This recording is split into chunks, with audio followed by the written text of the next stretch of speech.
Have you ever had that moment? You know the one I'm talking about. Hmm. You're standing in front of the bathroom mirror. Maybe you've got a toothbrush hanging out of your mouth, or I don't know, you've just come home from a really long day. Oh, yeah. 1,000 yard stare into the mirror. Exactly. And you look at your reflection, and for just a split second, it's not just your face. You feel this gap. A gap. Like something's missing. Or maybe something's just misaligned. It's that weird distance between the person you're showing everyone, the one on Instagram, the one at work, and the person you actually feel like on the inside. Right. And it leads to that universal heart-searching question that just hits you out of nowhere.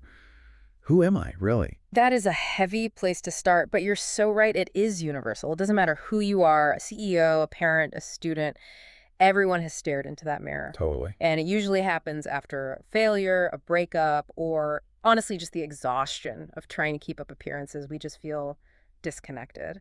Disconnected from our own skin. And that's really the mission for today's deep dive. We are tearing through a stack of sources that tackle this exact feeling. But I have to warn you, and I want to be upfront about this. Oh, yeah. These materials, they don't offer a, hey, you got this kind of pep talk. No, they really don't. Hmm. If you're looking for a quick ego boost, this might sting a little bit first. Yeah, they're more like a demolition crew for the masks we wear. We're looking at a conflict, a straight-up battle between the lie we live and the truth we need. And the core concept the sources present is, well, it's fascinating because it forces us to distinguish between two words that we usually treat as the same thing. The texts draw a really hard line between natural and original. Natural and original. See, to me, those sound like the same thing. If I say, it comes naturally to me, isn't that my original setting? Isn't that the raw, unfiltered me? That's the cultural assumption, right? We live in a world that champions the nat, but the sources we're analyzing today, which are, deeply rooted in biblical theology, they argue that we've merged two concepts that are actually at war with each other. Okay, let's unpack that. Yeah. Because we hear the phrase, I was born this way, all the time. It's the ultimate defense in our culture. It's the mic drop argument. It is. If I feel it, if it's my natural instinct, it has to be who I truly am. It's authentic. Precisely. That is the prevailing narrative. But the argument here just flips that on its head. The sources argue that natural does not equal original. That sounds like a contradiction. I mean, if I'm born a certain way, isn't that my origin? According to these texts, no. And this is where we have to get just a little technical for a second to really get the worldview they're presenting. The material points to Psalm 51, surely I was sinful at birth. Okay. The argument is that our natural state, the state we are born into, is actually the result of a broken world. It's post-fall. So natural isn't the factory setting. No. Natural includes our history, our trauma, our coping mechanisms, and, our inclination toward things that might actually hurt us. It's like a computer that has a virus installed the moment it boots up. Right. The virus feels natural to the system now, but it wasn't in the original code. That's a helpful image. So if natural is the damaged version, what is original? To define that, the sources go all the way back to Genesis 1.27. So God created mankind in his own image. The original you is the imago Dei, the image of God. Okay. It's who you were designed to be before the world got its hands on you, before culture slapped labels on you. I really like that phrasing, before culture slapped labels on you. Because we collect so many labels, don't we? Smart, anxious, failure, success. A ton of them. So the mission here isn't to find ourselves by looking at our feelings, but to strip away the natural layers to get back to that original identity. That's it. But it's so much harder than it sounds because it means we have to stop trusting things just because they feel strong. That's a scary thought. We're taught to trust our gut. Our feelings are the ultimate truth. But these sources are saying that just because I feel natural anger or natural selfishness, that's not my truth. It's a crucial distinction. One source uses this formula, which I think is just brilliant. Natural is corrupted. Original is constant. And it points to Jeremiah 17.9, which is a heavy verse. The heart is deceitful above all things. Deceitful. That is extremely countercultural. We're trained to follow our heart. If my heart feels it, it must be true. But this is saying, hold on, your heart has been through some stuff. Exactly. I mean, think about it practically. If you rely only on your feelings to define who you are on incredibly shaky ground. Our feelings change based on how much sleep we got or if we're hungry. Oh, totally. Caffeinated me is a completely different person than Monday morning pre-coffee me. And hungry me is basically a monster. Right. If I let those feelings define me, I'm a different person every 3 hours. which is exhausting. You're constantly shape-shifting, and that's the point the source makes.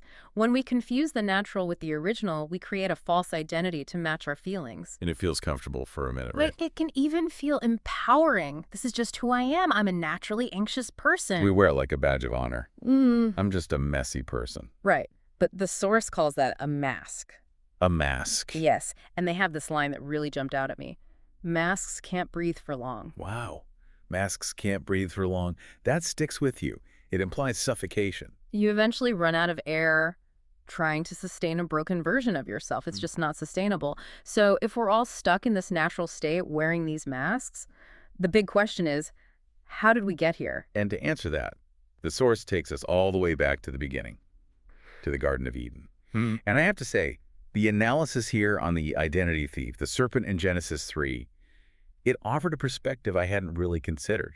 It's so much more than just rule breaking, isn't it? It's a fascinating breakdown of strategy. The expert analysis points out that the serpent didn't actually give Adam and Eve a new nature. Right, he's not a creator. You can't build anything from scratch. Exactly. He couldn't create. He didn't rewire their DNA. He had no power to build a new human. So if he didn't give them a new nature, what did he do? He veiled the one they already had. He tricked them into covering it up. Okay, so let's look at the lie he told them. He says, "You will be like God." And therein lies the tragedy and the irony. They were already made in God's image. They were already like God.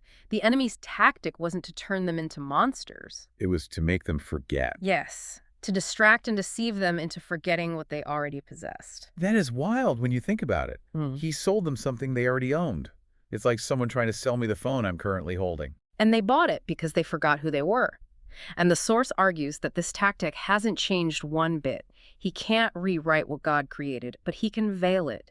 He can pile on shame, lies, cultural pressure until we're living with a dormant identity. Dormant. So it implies it's still there, just sleeping. Or buried. Exactly, buried under the natural. But here's the thing, and the source touches on this, which is important. Why do we fall for it? If the mask is suffocating, why is it so attractive? Because, as the source notes, false identities often feel good, at least at first. We do. Well, look at Eve. The source highlights that she didn't eat the fruit because she was trying to be evil. She ate it because it was pleasing to the eye and desirable for gaining wisdom. The lie was attractive. That makes sense. If the mask was ugly and painful right away, nobody would wear it. If the serpent showed up and said, "Hey, want to ruin your life today?" she would have said no. Precisely. The source references 2 Corinthians, reminding us that deception often masquerades as an angel of light. A false identity can feel liberating. It can feel like, finally, I'm expressing myself. Until it fails. Until it fails. That's the key insight. False identities are like a sugar rush. They feel empowering until the storm hits. When life shakes you, a tragedy happens, a job loss, a false identity just collapses because it has no root. Only the original remains unshaken. So we're walking around with these natural feelings that deceive us, wearing masks that suffocate us, all because we've been tricked into forgetting who we really are. That sounds, well, like a bit of a mess. It is a mess. It's the definition of the human condition. It's why we feel that gap in the mirror. So how do we clean it up? Because usually my go-to is self-help mode. I try to analyze my problems, scoop out the bad habits. I buy a planner. Right, behavior modification. Yeah. But the source introduces this really visceral metaphor about a cup, the muddy cup, that suggests my method is all wrong. This is a great visualization. Imagine you have a cup filled with muddy water. That's our mind, filled with the natural, the lies, the hurts, the cultural noise. Okay, I've got the muddy cup. My instinct is to try and scoop the mud out. Or maybe analyze the mud. Oh, this mud is from my childhood. Or this mud is from that bad relationship. Right, and the source argues that leads to information overload. It quotes Ecclesiastes. Of making many books, there is no end. We try to fix ourselves by consuming more information, more self-help, more advice. We become experts on our own bud. But the source says that too much impression, too much input without transformation just leads to pressure. And depression. The play on words is intentional. Impression without expression leads to depression. You're just stirring up the mud, you aren't actually cleaning it. So what's the remedy? How do we get the cup clean? Displacement. You place the cup under a faucet of clean running water and you just turn it on. And you just let it run. You let it run. If you keep pouring clean water, in which the source identifies as the word of God, as truth eventually, the physics of it takes over. The clean water forces the dirt to rise and spill over the sides. I like that. It removes the frantic effort on my side. It's not about me desperately scrubbing the cup. It's about the steady intake of the right thing. Exactly. The source quotes John 17:17. Sanctify them by the truth. Your word is truth. We have to soak in the truth.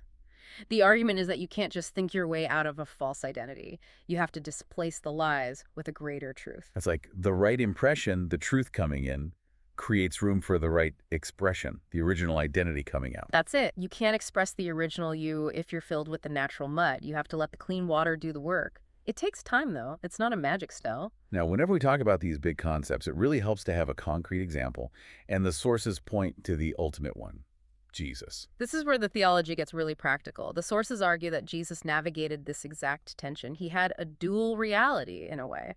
How so? I mean, he's God, right? Did he really struggle with a natural identity? Well, think about his humanity. He was born naturally. He had a human mother. He was born into a broken political system. He experienced hunger, fatigue, pain, all the natural things. He wept. But he lived originally. Correct. He lived entirely from his origin, which was the Father. And the source points to the temptation in the wilderness in Matthew 4 as the perfect case study for this battle. That's where he's been fasting for 40 days, right? He's literally starving. He is at his absolute weakest point. His natural self, his body is screaming for food. That's a natural, valid feeling. Being hungry isn't a sin. And what does the enemy say? If you are the Son of God. He attacks the identity. He doesn't say, if you're hungry, eat. He says, if you are who you say you are. He goes right for the jugular. Prove who you are. And notice, he tempts Jesus to solve a natural problem, hunger, by using his identity in a twisted way. Use your power to serve your natural needs. Exactly. But Jesus doesn't bite. And this is key. He didn't rely on his feelings. If he had followed his natural feelings, he would have panicked. Instead, he anchored himself in his origin. He said, it is written. He went back to the source code. He did. He remembered who he was and whose he was. The takeaway the source offers is that we have to follow that model. When the world says follow your heart, which is what the enemy was suggesting, the biblical response looking at Jesus is actually to lead your heart. Lead your heart. That's a powerful reversal because honestly, my heart often wants to go right off the cliff. It wants to quit. It wants to say mean things when I'm angry. Right. If you follow a broken compass, which is what the natural heart is, according to these sources, you end up lost. You have to calibrate to true north, which is the original design. You tell your heart where to go based on what is true, not what you feel. So, okay, let's say someone is listening and thinking, I get it. I've been living the natural life. I've been wearing the mask. I've got the muddy cup. Is it too late? Is the original me gone? This is the most hopeful part of all this. The answer is a resounding no. The original you is not dead. It's just dormant. Dormant, veiled by sin, shame, years of wearing the mask, but not gone. The source talks about redemption in a really beautiful way here. It says, salvation isn't about God creating a stranger. That is such a lovely insight. Sometimes we fear that if we surrender to God, we'll become some boring, robotic version of ourselves we don't recognize. Yeah, like we lose our personality. If I give my life to God, I can't be funny anymore. Exactly. But the source argues the opposite. Redemption is restoration. God isn't trying to make a new you that has nothing to do with you. He is redeeming the real you that was in his heart before the foundation of the world. So becoming more holy actually means becoming more you. The true you. The you without the fear. The you without the insecurity. The you without the need to impress anyone. The source quotes Colossians 3. Put on the new self, which is being renewed in knowledge in the image of its creator. It's a return to the factory settings. It is. But there is a paradox here, isn't there? The source mentions that to find this original self, you have to do something that feels very unnatural. Yes, the great paradox of faith. The world says, find yourself. The word says, deny yourself. Which sounds so harsh on the surface, like self-hatred. It does, until you realize what you're denying. You aren't denying your worth. You are denying the natural, the brokenness, the masks, the muddy water. You're denying the lie so you can embrace the truth. You don't find your identity by chasing every feeling. You find it by surrendering to the designer. Exactly. I mean, think of it this way. If you want to know how a complex machine works, you don't ask the machine. You ask the inventor. If you want to know who you are, looking inward only gets you so far. Looking upward to the origin is where the answer lies. So what does this all mean for us today, practically? We've gone from the lie to the truth, from the muddy cup to the clean water. I think the summary is pretty clear. We have to stop accepting "I was born this way" as the final word. That is the start of the story, not the end. The natural is where we start, but the original is where we're headed. It's a shift from saying, this is who I am because of my past, to this is who I am because of my creator. Yes. And understanding that the battle is real, we shouldn't be surprised when we feel the pull of the mask. The enemy is still in the business of identity theft. But, as the source reminds us, the victory is secured. The clean water is available. We just have to keep pouring it in, even if it feels like the mud is thick. And let it displace the dirt. It's a process, it's daily, but it's the only way to breathe. I love that callback. Masks can't breathe. So here is a challenge the source leaves us with, and I think it's something we really need to sit with. The battle is for your identity. Right. It's about answering that question in the mirror. We need to move from the lie that we're defined by our failures or feelings to the truth that we are new creations.